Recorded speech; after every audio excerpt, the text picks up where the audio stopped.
நமது வீடியோவை பார்க்கும் அன்பு தோழர் அனைவருக்கும் நெஞ்சார்ந்த நன்றி.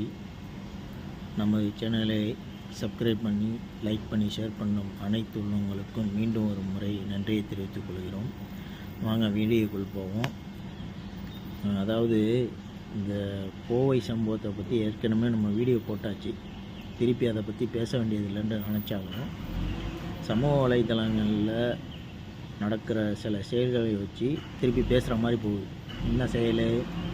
அதாவது ஏற்கனவே பிஜேபியில் உள்ள வானதி சீனிவாசன் அவங்க அது சம்மந்தமாக போராட்டம் பண்ணாங்க, தீபம் ஏற்றுனாங்க. அப்போது நம்ம விளக்கம் கொடுத்துருந்தோம். ஒரு பொண்ணுடைய இந்த மாதிரி பாதிக்கப்பட்ட பெண்ணுக்கு ஆறுதலாக இருங்க, அவங்களுக்கு உறுதுணையாக இருங்க, அவங்களுக்கு பக்கபலமாக இருங்க. அதில் மாற்று கருத்து இல்லை. அந்த குற்றம் செஞ்சவருக்கு நிச்சயம் தண்டனை கிடைக்கும்னு அதுலேயே நமக்கு மாற்று கருத்து இல்லை. அந்த மாதிரி குற்றம் செஞ்சவங்களை விடக்கூடாது, சட்டத்தின்படி தண்டிக்கப்பட வேண்டும். இனி இந்த மாதிரி குற்றம் நடக்காமல் இருக்க அரசாங்கமோ அதிகாரிகளும் அதுக்குள்ளே நடவடிக்கை எடுக்க வேண்டும். இந்த மாதிரி செயலில் ஈடுபடுறவங்க அதிகரிச்சுக்கிட்டே வராங்க. அதை தடுத்து நிறுத்துறதுக்கு என்னென்ன வழிகளை செய்யணுமோ அதை செய்யணும்னு நம்ம ஏற்கனவே வீடியோ போட்டிருந்தோம். ஆனால் இதை அரசியல் ஆக்காதீங்க. ஒரு பெண்ணுடைய வாழ்க்கை, அந்த பெண்ணுக்கு பக்கபலமாக இருங்க. பாதிக்கப்பட்ட பெண்ணுக்கு உற்சாகத்தை கொடுங்க. அதுலேருந்து மீண்டும் அந்த பெண்ணு வரணும், மீண்டும் பழைய நிலைமைக்கு திரும்பணும். அது சம்மந்தமாக அவங்களுக்கு உறுதுணையாக இருங்க, ஆறுதல் கொடுங்கன்னு நம்ம வீடியோ போட்டிருந்தோம். ஆனால் பிஜேபியில் உள்ளவங்க மீண்டும் மீண்டும் இதை அரசியலாக ஆக்குறாங்க. நேற்று ஒரு தினங்களுக்கு முன்னாடி தமிழிசை சவுந்தரராஜன் அக்காவும் புஷ்பம் அவங்க போராட்டம் பண்ணுறாங்க. அதில் பேட்டியும் கொடுக்குறாங்க. அக்கா தமிழிசை அவங்க சொல்கிறாங்க, இது தமிழ்நாடா இல்லை, எங்களுக்கு பெண்களுக்கு பாதுகாப்பு இல்லை நாங்கள் துப்பாக்கி எடுக்கிற மாதிரி இருக்கோங்கிறாங்க. அதே போல் புஷ்பம் அவங்க சொல்கிறாங்க, பெண்களுக்கு பாதுகாப்பான மாநிலம்னு சொல்கிறாங்க, ஆனால் இங்கே தான் அதிகமான கற்பழிப்பு, கூட்டு பாலியல் வன்கொடுமை இந்த மாதிரி எல்லாம் நடக்குது என்று அவங்க சொல்கிறாங்க. இதுக்கு திமுக தான் பொறுப்பேற்றுக்கணும், திமுக ஆட்சியிலேருந்து விலகணும், இனிமேல் ஸ்டாலின் அவங்க அரசியல்லே இருக்கக்கூடாது என்று புஷ்பா அவங்க பேட்டி கொடுக்குறாங்க. அவங்க பேட்டியை இதில் அட்டாச் பண்ணுறேன், அந்த பேட்டியும் பாருங்கள். அப்ப எதுக்குல ஆட்சியில இருக்கீங்க? வெடிக்க பாக்குறதுக்கா, சம்பாதிக்கிறதுக்கா? எந்த ஒரு பெண் இருந்தாலும் வயிற்றுல நெருப்பு கட்டி தான் சுத்திட்டு இருக்காங்க. கொடுமைகள் தமிழகத்துல அதிகமாயிட்டு இருக்கு. ஒண்ணுல பேசிக் ஸ்டேட்டாவே நீங்க எடுத்துட்டீங்கன்னா 2020 இருந்து அப்ப இருக்கிற ஸ்டேட்டா எடுத்துட்டு இன்னைக்கு திமுக ஆட்சிக்கு வந்ததுக்கு அப்புறம் நீங்க ஸ்டேட்டா எடுத்துட்டு பாத்தீங்கன்னா 65% பெண்களுக்கு எதிரான கொடுமைகள் அதிகமா இருக்கு. 65%, 1% 2% இல்ல, 65% அதிகமாயிட்டு இருக்கு. அப்போ ஒட்டுமொத்தமா நீங்க பாத்தீங்கன்னா ஸ்டாலின் அவர்களுடைய ஆட்சியில பெண்களுக்கு பாதுகாப்பு இல்ல, அது மட்டும் தான் நிச்சயமாக தெளிவாக தெரியுது. நீங்க ஒவ்வொரு முறையும் நாங்க பாத்துக்கிறோம், புடிச்சிட்டோம், எங்களுக்கு தெரியாது. அப்ப எதுக்குல ஆட்சியில இருக்கீங்க? வெடிக்க பாக்குறதுக்கா, சம்பாதிக்கிறதுக்கா? இல்ல டாஸ்மாக் திறந்தா தமிழகத்துக்கு இவ்வளவு காசு வருதுன்னா தமிழகத்துக்கு காசு வரலீங்க, உங்க வீட்டுக்கு காசு போகுது, உங்க பாக்கெட்ல காசு போகுது, உங்க சுத்தி இருக்கிறவங்க வீட்டுல காசு போகுது. அடுத்த 7 தலைமுறை இல்ல, அடுத்த 70 தலைமுறை இருந்தாலும் நீங்க வீட்டுல உட்கார்ந்துட்டு சாப்பிட்ட அளவுக்கு நீங்க சம்பாதிச்சு வச்சிருக்கீங்க. எவ்வளவுதான் நீங்க அந்த பணம் வச்சுட்டு நீங்க துணி போட்டுட்டு சுத்த போறீங்களா, இல்ல மெத்த போட்டுட்டு படுக்க போறீங்களா, இல்ல ஒரு பொறுமை எடுத்துட்டு போத்திக்க போறீங்களா? காசு காசு காசு நான் மட்டும் சொல்லிட்டு அலையறீங்க. மக்களுடைய பாதுகாப்பு எங்க இருக்கு? உங்க வீட்லயே பெண்கள் இருக்காங்க. யார் எந்த பெண்ணுக்கு இந்த மாதிரி ஒரு கொடுமை நடக்க கூடாது. ஆனா நான் கேட்கிறேன் ஸ்டாலின் அவர்களே, உங்க வீட்டுல ஒரு பெண்ணுக்கு இந்த மாதிரி கொடுமை நடந்ததுக்கு அப்புறமும் 24 மணி நேரம்ல நாங்க புடிச்சிட்டோம், 48 மணி நேரத்துல நாங்க புடிச்சிட்டோம், இதுதான் பதில் வருமா உங்க வீட்டுல இருந்து? அப்ப உங்க ரியாக்ஷன் என்ன இருக்கும்? ஆனா உண்மையில ஒரு தாயாக சொல்றேன், இன்னைக்கு தமிழகத்துல எந்த ஒரு பெண் இருந்தாலும் வயிற்றுல நெருப்பு கட்டி தான் சுத்திட்டு இருக்காங்க. ஒரு பெண் குழந்தை வீட்டுல இருந்து வெளியில போனாக்கா திரும்பி வீட்டுக்கு வர வரைக்கும் அவங்க மனசுல இருக்கிற பயம் எப்படி இருக்குன்னா, ஒரு பெண்ணாக, ஒரு தாயாக 2 பெண் குழந்தை குழந்தைகளுக்கு தாயாக என்கிட்ட கேளுங்க. பெண்கள் வளரணும்.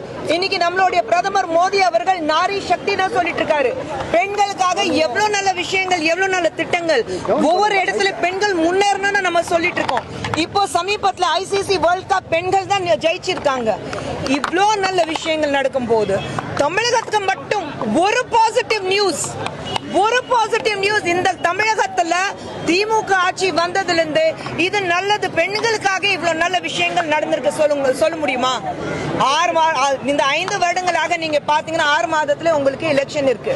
எங்க பெண்களுக்கு நாங்க அப்போ வாக்கு உறுதி கொடுத்துட்டோம், இது பண்ண போறோம் அது பண்ண போறோம். 6 மாசம் செஞ்சீங்க, அதுக்கப்புறம் தூங்கிட்டீங்க, சம்பாதிக்கிறதுக்கு வழி தேடினீங்க. எப்படிதான் சம்பாதிக்க முடியுமோ, உங்க பையனை எப்படி அடுத்த தலைவன் ஆக்க முடியுமோ, அதுக்கு அடுத்த தலைவன் யாருன்னா அதை முடிவு பண்ணி வச்சுட்டீங்க. ஆனா பெண்களுக்கு எந்த விதமான ஒரு நல்ல நடவடிக்கை நீங்க எடுக்கல, ஒரு நல்ல திட்டங்கள் கொண்டு வரல. இப்போ மறுபடியும் எலெக்ஷனுக்கு 6 மாதத்துக்கு முன்னாடி பெண்களுக்கு நாங்க 1000 ரூபாய் கொடுக்கறோம்னா மறுபடியும் ஆரம்பிச்சிட்டீங்க. ஸ்டாலின் அவர்கள் கிட்ட, திமுக இருக்கிறவங்க எல்லார்கிட்டயும் நான் கேட்கிற கேள்வி ஒண்ணுதான், பெண்களுக்கு பாதுகாப்பு எப்போ தர முடியும்? ஒரு வருடத்துக்கு திமுக ஆட்சியில 450 இருந்து 470, நான் சொல்றது வெறும் ரெஜிஸ்டர்ட் கேசஸ், 450 இருந்து 470 கேசஸ் ஒவ்வொரு வருஷத்துமா திமுக ஆட்சி வந்ததுல இருந்து. அதிமுக ஆட்சியில எப்படி இருந்தது, இப்போ மட்டும் தான் இது நடக்குதா? அந்த கேள்வியே கிடையாது. அப்போ அதிமுக நடந்தது, நீங்க ரோடுக்கு வரலையா, நீங்க போராட்டம் நடத்தலையா, நீங்க வாக்குறுதி, அதனால்தான் பெண்கள் அதிமுக ஆட்சியில பாதுகாப்பு இல்ல, அதனால்தான் திமுக வாக்களிங்கன்னா நீங்க சொல்லலையா? அப்போ உங்க ஆட்சியில 65% பெண்களுக்கு எதிரான கொடுமைகள் அதிகம் ஆகும்போது நீங்க ஆட்சி விட்டுட்டு விலகணும். ஸ்டாலின் அவர்கள் உண்மையில கொஞ்சம் கூட மனசாட்சி இருந்துச்சுன்னா இதுக்கப்புறம் அரசியலை பண்ண மாட்டேன் சொல்லிட்டு வீட்டுல உட்காரணும். அதுதான் அவருக்கு அழகு. ஒரு மனிதனுக்கு உண்மையில உடம்புல ரத்தம் ஓடுறவங்களுக்கு அதுதான் அழகு, மனசாட்சி உள்ள இருக்கிறவங்களுக்கு அதுதான் அழகு. ஸ்டாலின் அவர்கள் இனிமே ஆட்சி ஒரு அரசியல் பக்கமே வரக்கூடாது, வீட்டுல உட்கார்ந்துட்டு ரெஸ்ட் எடுத்தா அது பெட்டரா இருக்கும்.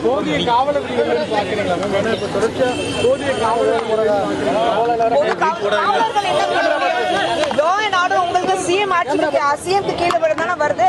அப்ப லா அண்ட் ஆர்டர் சீஃப் மினிஸ்டருக்கு கீழே வரும்போது டைரக்டா அவருக்கு இருக்கும்போது நீங்க லா அண்ட் ஆர்டர் எங்கதான் பார்க்க முடியுது? லா அண்ட் ஆர்டர் அப்படின்னா என்ன, தமிழகத்திலே ஒரு மிகப்பெரிய கேள்விக்குறியா இருக்கு, சட்ட ஒழுங்காக ஒரு மிகப்பெரிய கேள்விக்குறியா இருக்கு. அந்த வீடியோ பார்த்தீங்களா? அதில் குஷ்பு சொல்கிறதெல்லாம் கேட்டுக்கிட்டீங்களே? அவங்க என்ன சொல்கிறாங்க, இந்த மாதிரி பாலியல் வன்கொடுமை தமிழ்நாட்டில் தலைவிரிச்சு ஆடுது, பெண்களுக்கு பாதுகாப்பு இல்லை, இவங்க சம்பாரிச்சு காசு எல்லாம் என்ன செய்கிறாங்கன்னு தெரியல. அது காசு சம்மந்தமாக பேச வேண்டிய அவசியம் இல்லை, இருந்தாலும் பேசுகிறாங்க. இருந்தாலும் அது அவங்களுடைய விருப்பம். ஆனால் பெண்களுக்கு பாதுகாப்பு இல்லைன்னு சொல்கிறாங்க. சொல்லிவிட்டு அதனால் ஸ்டாலின் ஆட்சி விலக வேண்டும், இனி எந்த ஒரு காலத்துலேயுமே ஸ்டாலின் அரசியலில் இருக்கக்கூடாது என்று பேசுகிறாங்க. சரியா? அடுத்ததை நம்ம ஒரு வீடியோ ஜாயின் பண்ணுறோம், அதையும் நீங்கள் பார்த்தீங்க. இந்தியாவிலேயே அதிக பாலியல் வன்முறை நடக்கிற கிரைம் 100 வகை இருக்கு. நான் சொல்ல அதிக பெண்களுக்கு எதிரான பாலியல் வன்முறை நடக்கக்கூடிய டாப் 5 மாநிலங்கள் ராஜஸ்தான், உத்தரப்பிரதேஷ், மத்திய பிரதேஷ், மகாராஷ்டிரா, ஹரியானா. 5மே பிஜேபி ஆள மாநிலம். பாலியல் வன்முறை ஒரு மாநிலத்தில் நடந்தா அதை ஆதரிச்சு பேசுற கட்சி இல்லைங்க பிஜேபி. நான் சொல்றது அது இல்ல சார், பிஜேபி ஆதரிக்கிறீங்கன்னு நான் சொல்ல சார். இந்தியாவிலே அதிகமாக நடக்கக்கூடிய 5 மாநிலங்கள் பட்டியல் போடுறேன், 5லயுமே பிஜேபி ஆளுநர் இருக்கு, டாப் 5. இந்த வீடியோ பாருங்க. இந்த வீடியோவில் என்ன வருது, பாண்டே அவங்க நேர்காணலில் கேட்குறாரு. அப்போ பதில் சொல்ல முடியாமல் திணறி போய் நிற்கிறாங்க. என்ன சொல்கிறாரு, பிரதமர் ஆளக்கூடிய பிஜேபி ஆளக்கூடிய மாநிலங்கள் ஹரியானா, ராஜஸ்தான், பீகார், இந்த மாதிரி மாநிலங்களில் 5 மாநிலத்தில் பாலியல் வன்கொடுமை முதல் இடத்துல இருக்குது. தமிழ்நாடு முதல் இடத்துல இல்லை, தமிழ்நாடுலாம் கடைசி இடத்துல தான் இருக்குது. முதல் இடத்துல எது இருக்குது? பிஜேபி ஆள்ற ராஜஸ்தான், ஹரியானா, பீகார், இந்த இன்னும் 2 மாநிலங்கள் சொல்கிறாரு. அப்போ அந்த இடத்துல எல்லாம் முதல் இடத்துல இருக்குன்னு சொல்கிறாரு. அப்போ குஷ்பு, தமிழிசை அக்கா, வானதி சீனிவாசன் இவங்கெல்லாம் சொல்கிறபடி பார்த்தாக்கா என்ன செய்யணும்? முதல்ல யார் பதவி விலகணும்? மோடிஜியும் பிஜேபியில் உள்ளவங்கள தான் விலகணும். அந்த பிஜேபி கட்சியே தடை செய்யணும். இவங்களுடைய வாதப்படி பார்த்தா, குஷ்பு அக்கா வாதப்படி ஸ்டாலின் ஆட்சியை விட்டு விலகணும், ஸ்டாலின் இனி அரசியலே இருக்கக்கூடாதுன்னு சொல்லக்கூடியவங்க முதல் இடத்துல இருக்கிறது எந்த கட்சி? பிஜேபி. அப்போ பிஜேபி ஆளுகின்ற அந்த எல்லா மாநிலத்து முதல்வரும் விலக வேண்டும். அதை தொடர்ந்து மோடிஜி பதவி விலக வேண்டும். அந்த பிஜேபி அரசியல் கட்சியை தடை செய்ய வேண்டும் இவங்களுடைய வாதப்படி பார்த்தா. அப்போ தான் பெண்களுக்கு சுதந்திரம் கிடைக்கும், பெண்கள் பாதுகாப்பாக இருப்பாங்க. அவங்களுக்குள்ளேயே முரண்பாடு இருக்குது. நாங்கள் தான் பெண்களுக்கு பாதுகாப்புன்னு சொல்கிறாங்க, அவங்க கட்சி தான் முதல் இடத்துல இருக்குது. இதில் தமிழ்நாட்டை குறை சொல்கிறாங்க. நம்ம இந்த செயலுக்கு எப்போதுமே ஆதரவு தெரிவிக்கலை. இந்த செயல் கோவையில் நடந்த செயலுக்கோ அல்லது அண்ணா யூனிவர்சிட்டியில் நடந்த செயலுக்கோ இல்லை வேறு எங்கே தமிழ்நாட்டில் நடந்த செயலுக்கோ அல்லது மற்ற மாநிலங்கள் நடக்கிற செயலுக்கோ நம்ம ஆதரவு தெரிவிக்கலை. முதல்ல அதை புரிஞ்சுங்க. அவங்களுக்கு தண்டனை வழங்க வேண்டும்.